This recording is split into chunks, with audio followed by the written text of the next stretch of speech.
Olá, eu sou o Luciano, estou aqui mais uma vez dando continuidade à série de vídeos explanando a respeito do livro Ceifa de Luz do Espírito Emmanuel. Hoje eu vou falar um pouquinho a respeito do capítulo 39, intitulado Compromisso Pessoal. O versículo trazido por Emmanuel lá no cabeçalho é um versículo da primeira epístola aos Coríntios, capítulo 3, versículo 6, em que Paulo diz assim: Eu plantei, Apolo regou, mas o crescimento veio de Deus. Logo que eu recebi esse capítulo para fazer, só o título já me chamou muito a atenção, né? Compromisso pessoal. Eu não sei quanto a vocês, mas para mim essa palavra compromisso, ela pega fundo, parece que toca alguma coisa mais alto dentro da gente, né? Compromisso pessoal é uma expressão muito séria, né?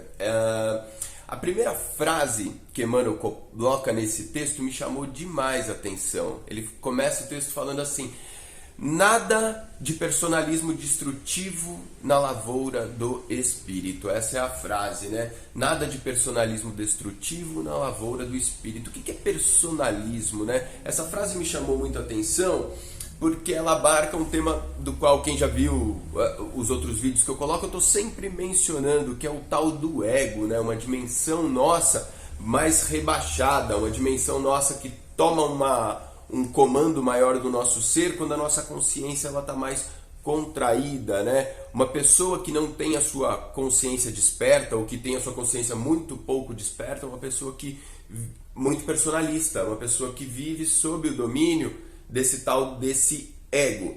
E a gente pode entender mais ou menos como isso funciona, porque todos nós temos um pouco de personalismo ou muito personalismo, né? E isso é algo que atrapalha um pouco a nossa jornada evolutiva, né? Uma frase que eu menciono bastante é uma frase que eu aprendi há mais de 10 anos já numa irmandade que eu frequentava, que dizia assim: princípios devem estar acima de personalidades. E eu demorei muito tempo para entender o que isso significava, né? Como assim? O que quer dizer isso? Princípios devem estar acima de personalidades. É muito simples. Quando eu trabalho com uma sociedade, quando eu trabalho com um grupo, quando eu trabalho na coletividade, todos nós estamos encarnados num planeta vivendo em sociedade, não é justo eu colocar os meus interesses pessoais acima dos interesses do coletivo. E é isso que quer dizer: os princípios devem estar acima das personalidades. E é muito comum, eu sempre falava isso quando estava lá na Seara de Jesus, né? A gente tinha aquelas reuniões de trabalhadores e a gente sempre comentava a respeito, né, de como que a gente deveria lidar. Porque a Seara de Jesus é uma casa muito grande, tinha palestra para 400 pessoas, assim, então muitos probleminhas surgiam às vezes, com pessoas falando durante a palestra e enfim, mil coisas aconteciam que atrapalhavam a palestra, né? E como que o trabalhador da casa deveria se portar? É uma coisa muito interessante, porque para nós é sempre algo, mesmo que você esteja ali como um trabalhador de pé vendo a palestra, você vê alguém atrapalhando a palestra no meio do público, é muito difícil para nós chegar lá e chamar a atenção da pessoa. Por que é difícil? Por conta dessa personalidade. A gente não quer, muitas vezes, né, ser tido como chato, como aquela pessoa que é detestada pelo outro porque eu fui lá chamar a atenção dela, porque fiz ela passar vergonha, ou sei lá por quê. E eu não estou dizendo que o certo seja fazer passar vergonha a pessoa, mas a questão é que ali, como trabalhador da casa, o coletivo tem que vir em primeiro lugar. Eu não tenho o direito de colocar a minha personalidade acima dos interesses do coletivo, uma vez que pedi para estar ali trabalhando. Então é algo a ser vencido dentro de nós, né? Poxa, se está atrapalhando o coletivo, não importa o que ele vai pensar a meu respeito, eu vou lá, vou chamar atenção sim. Isso era um exemplo que eu dava, mas foi a partir de exemplos como esse que eu comecei a entender o que significava essa história de colocar princípios acima de personalidades. E quanto mais rebaixado tiver o nosso nível de consciência, mais a gente vai ser egoísta, né? Colocar a nossa personalidade acima dos interesses da coletividade, né? Quando Jesus falava: não faz para o outro aquilo que você não quer que o outro faça para você, e a gente percebe o quanto que é difícil aplicar isso 100% do tempo, daí a gente entende o quanto que é difícil estar o tempo todo colocando nossos princípios acima dos nossos interesses pessoais, né? Compromisso pessoal, para mim, fala de uma ideia de redenção, né? Do que estamos fazendo aqui na Terra, por que eu estou aqui. Eu me lembro que nessa mesma casa espírita que eu citei, que eu cito sempre, que é a minha casa espírita do coração, a Seara de Jesus, o dirigente de lá, seu Manuel, é um homem que eu admiro demais, né? Eu tenho ele assim como um verdadeiro mentor encarnado na minha vida, pela nossa história juntos, pelo que ele representou, pelo que ele fez e faz por mim, né? Até hoje. E esse homem, quando eu comecei na doutrina espírita uns 7 anos atrás, né, até hoje eu tenho ele como a pessoa mais sábia que eu já conhecia, né? Impressionante o respeito e a admiração que eu tenho por ele. Eu uma vez fiz uma pergunta para ele que me intrigava. Eu falava assim, perguntei para ele, falei: seu Manuel, o que o senhor espera de mim? E a resposta que ele me deu, eu lembro dela todos os dias. Ele me falou assim: eu espero que você seja um homem livre e de bons costumes. Só isso. E eu lembro dessa frase todos os dias porque para mim não é só o que o seu Manuel espera do Luciano, é o que Jesus espera do Luciano, é o que Deus espera do Luciano e é o que Deus espera de você, de cada um de nós. Deus não espera nada mais de nós do que sejamos criaturas livres e de bons costumes. Livre porque a felicidade depende de liberdade.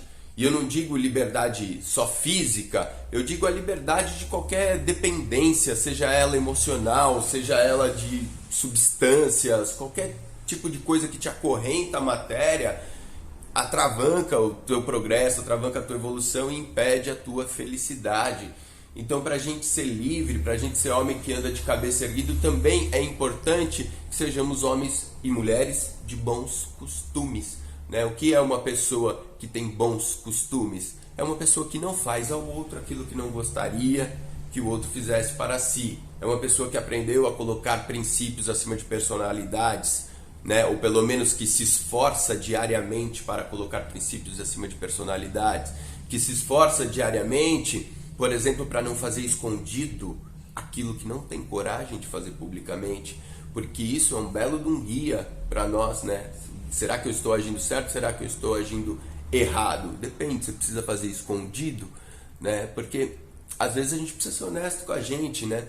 Muitos de nós falam assim: não, o que eu estou falando dessa pessoa agora, eu falaria na cara dela. Mentira, se ela aparecer ali, você fica vermelho. Você não tem coragem de falar aquilo que muitas vezes a gente tem coragem de falar pelas costas, né? E eu falo isso porque eu também faço, né? E quando me pego fazendo isso, fico envergonhado, porque é algo que estou buscando melhorar na minha vida.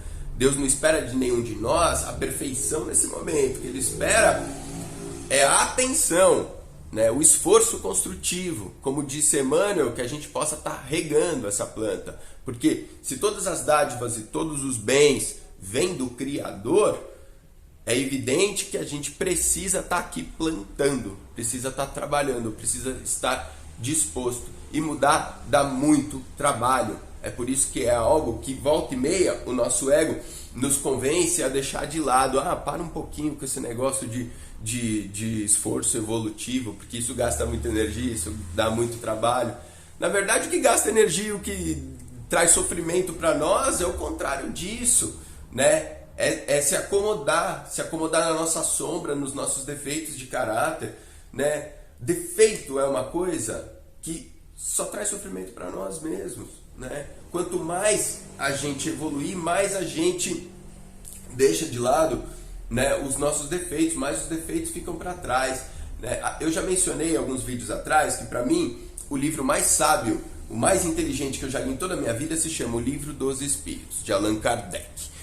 E você sabe para mim qual que é a frase mais sábia dentro desse livro, que eu considero o mais sábio? É uma frase, uma resposta dada pelos Espíritos na pergunta 916, em que os Espíritos falam o seguinte, que o ser mais rico, o homem mais rico da face da Terra, não é aquele que tem mais posses, mas aquele que tem menos necessidades.